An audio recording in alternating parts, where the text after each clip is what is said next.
How do you get the gospel right in your church?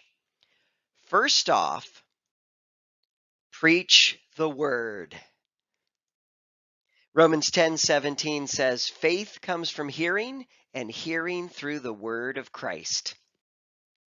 Remember, the word does the work. Let me tell you what we did at our church. I hope that will be helpful. So first, we started off with the book of John because we wanted to establish the events of the gospel. Then we went to the book of Ephesians to establish the doctrine of the gospel. Next, we did a survey of the book of Genesis because we wanted to get our origins right. Since all scripture is built on the foundation of Genesis, we looked at the creation, the fall of man, the flood, Babel, the covenant with Abraham, and the life of Joseph.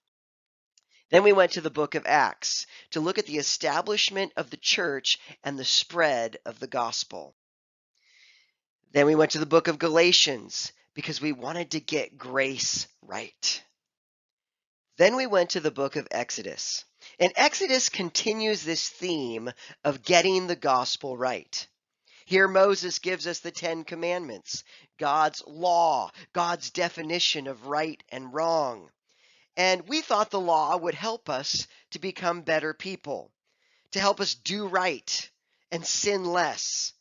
But mostly it just showed us that we are addicts and slaves to sin. Exodus gives us an understanding of slavery and how God sets us free from bondage. Never forget, the gospel is powerful.